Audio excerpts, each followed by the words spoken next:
here's a video going over the top 16 things to consider before buying a new driveway gate.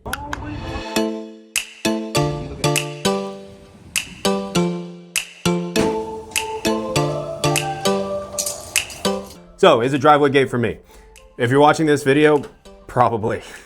But in general, do you want more privacy, security? Do you want a bigger yard, maybe for your kids or pets? Or do you want to be able to fit vehicles or equipment securely onto your property?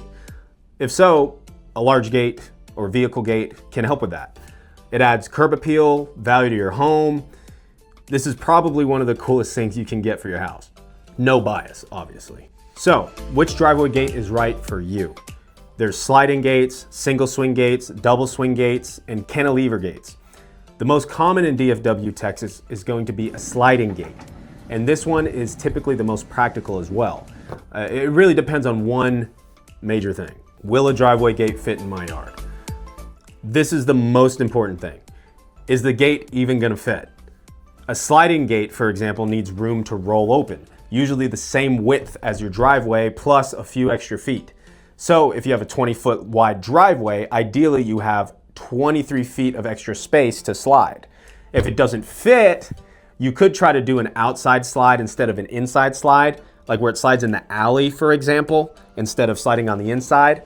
Or you could install what's called a tandem kit, which splits the gate into two pieces, reducing the slide length needed by almost half. This is pretty rare, but you can do it. Now, if a sliding gate doesn't work, you could always do a swing gate, single swing or double swing. Just keep in mind that it needs to swing open downhill. You can't swing uphill into a hill. It won't work. And it takes up a lot of space when swinging. So you want to make sure it doesn't hit any vehicles, but not a big deal if you have a long driveway. If it does fit, what material do you want to be built out of?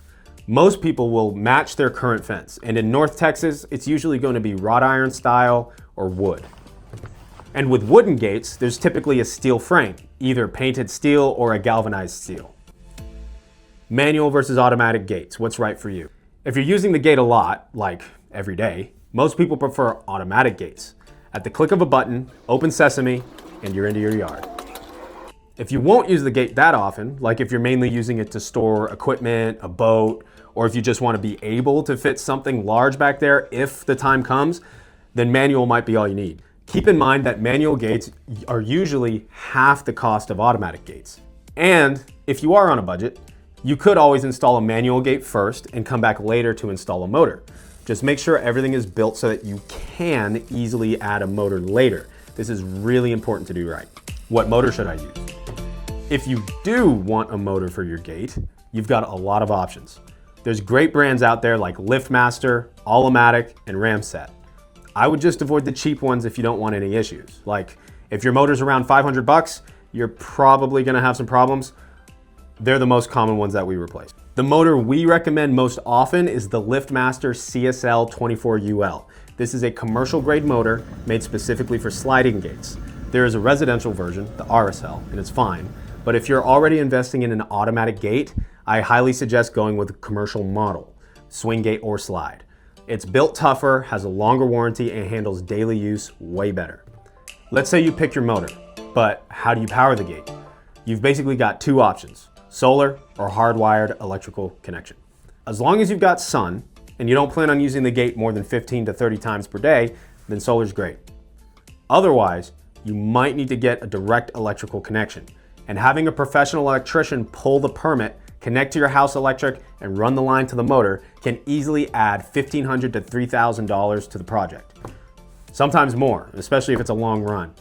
But for commercial properties that use their gates a ton, this is often the only option. Most of the time though, solar is your go-to. Just make sure if you are doing solar that the panel is tilted 45 degrees southward and that you have plenty of sunlight. What about the battery? Whether your gate is direct electrical or solar powered, it's actually the battery that powers the motor. The direct electrical or solar panels simply keep that battery charged. There are motors like the CSL, when plugged into regular power from your house, the motor actually runs on that power, and the battery is a backup only in case the electricity goes out. But a lot of motors only run on the battery power, no matter what. But either way, the battery is very important. Most motors come with a small 7 amp battery, which works, but only offers limited backup if the power goes out. If you want stronger performance and longer battery backup, consider upgrading to a 33 amp battery.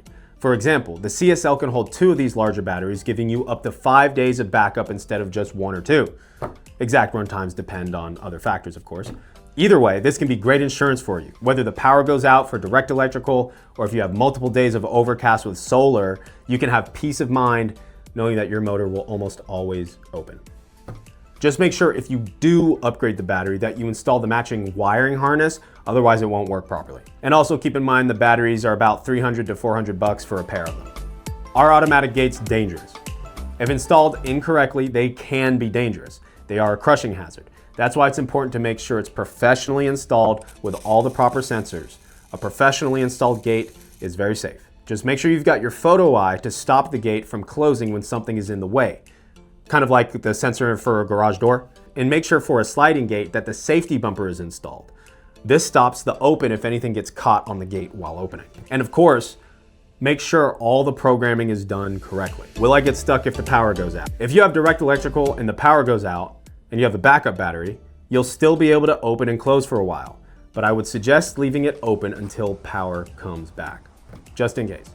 If the motor's completely dead or malfunctioning, there's usually a manual shutoff switch that you can use. For the LiftMaster motors, just flick the motor into the off position, the motor releases, and then you can manually open the gate. Keep in mind, you're going to have to put some effort into opening the gate because the motor adds friction. It's not like opening it without any motor on there. That's really easy. Also keep in mind, if for some reason your gate was installed on a hill, you won't be able to push it open or close manually because of all that weight coming down. So ideally, make sure the installation is level. And that brings us to site conditions. If your driveway or area where your gate is to be installed is perfectly flat with plenty of space, then it's simple. But even a small slope can change everything. Sliding gates that have a flat driveway but slide uphill into the yard often require a trench into the land and to build a small retaining wall to keep the soil from falling onto the track. Sliding gates that have a flat driveway but slide downhill can require a raised footer to keep the gate level as it slides. Either way, it adds quite a bit of cost to the project. If possible, it's better to have everything level, but if needed, you can install on a slight slope. And again, if doing a swing gate, just make sure to open downhill. Do I need a permit or HOA permission? For almost all cities in DFW, you always need a permit, especially for automatic gates. If you run direct electrical connection, you'll definitely need a permit, and you'll also need an electrician to pull a permit for the electric work. With solar, you don't need a separate electrical permit, but when in doubt, just get a permit and ask for approval from your HOA. The permits usually cost about $50 to $200 depending on your city. What are the most common problems and how do I avoid them? A lot of the common gate problems come down to a few things: poor foundation work, alignment or track issues, electrical or solar failures, water and drainage problems that lead to rust or motor burnout, faulty safety sensors, and general corrosion. The good news is almost all of these are completely avoidable as long as the gate is installed right the first time. That means using thick steel posts with plenty of concrete, making sure everything is level and aligned, protecting all electrical connections like with conduit, sizing the motor correctly for your gate's weight, and installing and calibrating the safety sensors properly.